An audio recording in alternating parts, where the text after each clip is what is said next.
Does anybody else have like a playlist like for when they get in that depressed state? I know for me, I have bands like Shinedown, Simple Plan. Um, really, like it's just a playlist for when I get that way, and I turn it on and it helps me out. I don't. It's strange, but yeah.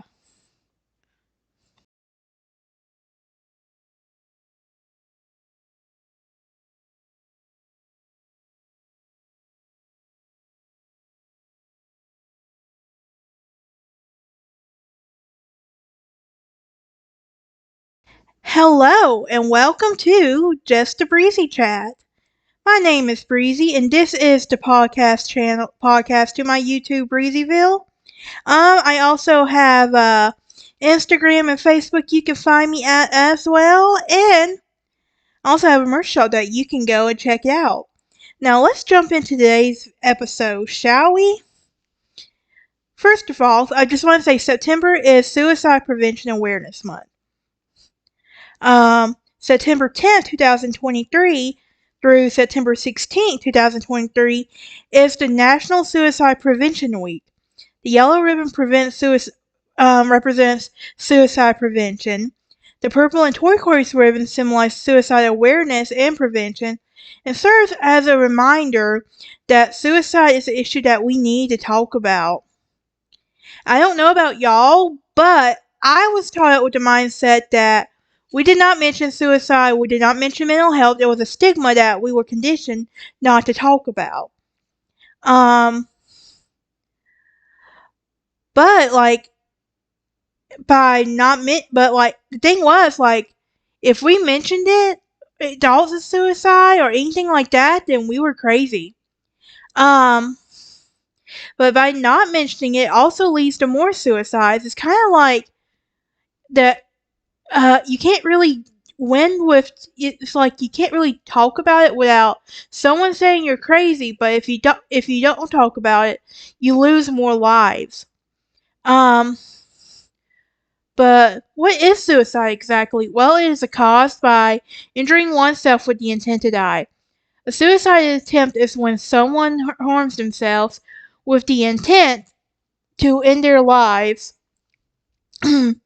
but they don't die because of their actions. As somebody who has attempted it, it is something that you live with every single day. It's not something you really talk about.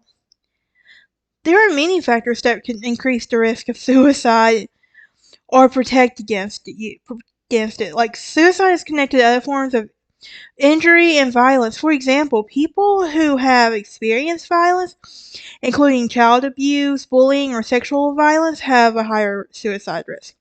Being connected to a family and a community support and having an easy access to healthcare can decrease suicidal thoughts and behaviors. This is a serious health problem that we need to talk about. We need to raise awareness from it. And it's not something I personally like talking about because I don't let many people know my story. Because a lot of people really don't know, and that's the thing. It's just something that it's a stigma that needs to be destigmatized. But suicide rates have increased approximately 36% between 2000 and 2021. Suicide was responsible for about 48,000 deaths in 2021, which is about one death every 11 minutes. The number of people who think about it or attempt suicide is even higher. So in 2021, an estimated 12.3 million adults seriously thought about suicide.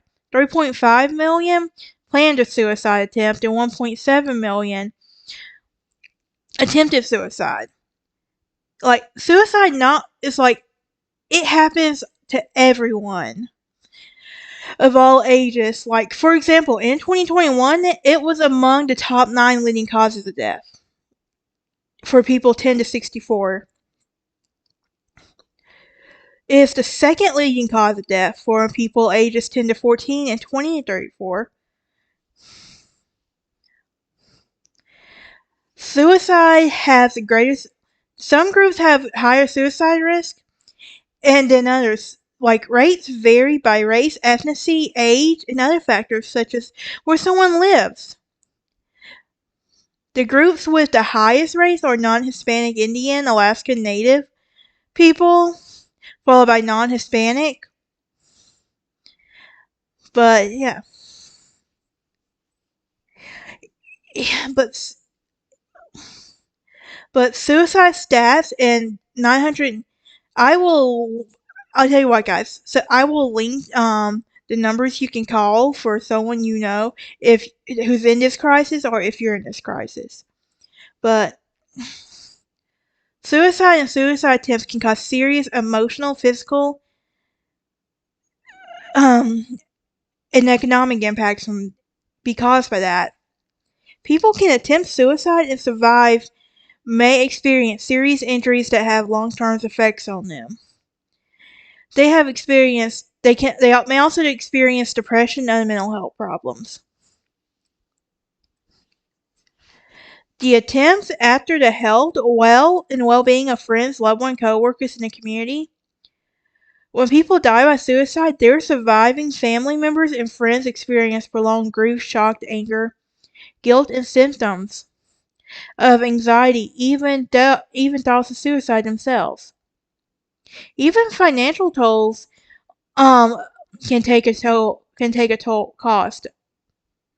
In fact, in 2020, suicide and non-fatal self-harm cost the nation over 500 million in medical costs, work loss costs, and value of statistical life, and the quality of life costs. So, what are some behaviors that we need to look out for? Well, there are 46,412 suicides among adults just in 2021. But that's just the tip of the iceberg. For every suicide, every suicide death, there was about 3 hospitalizations for self-harm, 8 emergency departments visits related to suicide, 38 self-reported suicide attempts in the next year, 265 people who seriously considered suicide in the past.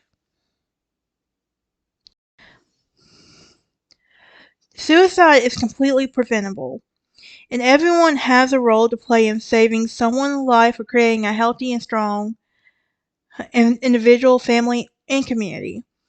This requires comprehensive public health approach. The CDC developed a suicide prevention resource for action, which provides the information on the best available evidence for suicide prevention. States and communities can also use the prevention to help make this decision about suicide prevention and activities. Strategies range from those designated to support people at an increased risk on focusing the whole population regardless of the risk. What about some ways that you can help? Well, to start off with, you can create a protective environment. You can reduce act you can reduce the act we can reduce the access to lethal means among people at risk of suicide. We can create a healthy organizational policies and culture. We can also reduce substance use through the community-based policies and practices. We can also improve access and delivery of suicide care, cover mental health conditions and health insurance policies, increase provider availability in undeserved areas, provide rapid and remote access to help, create a safer suicide care through systems change. We can promote healthy connections, even even healthy peer norms. Engage in community members who shared activities, teach coping and problem solving skills. You can even you can even support emotional learning.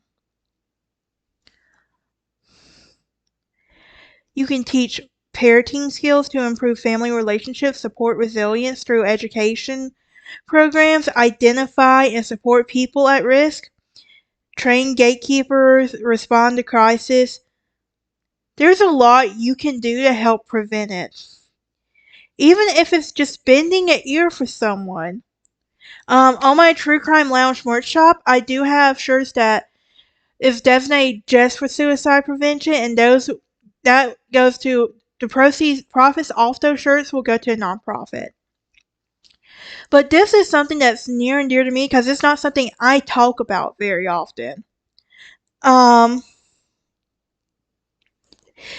I struggled with depression since I was 13. 15, 18, and 21, significant ages for me because I went through those were some tough years for me. Um, it's not something I talk about very often because after 21, I realized I have something I could live for and I want to help people any way I can. Like,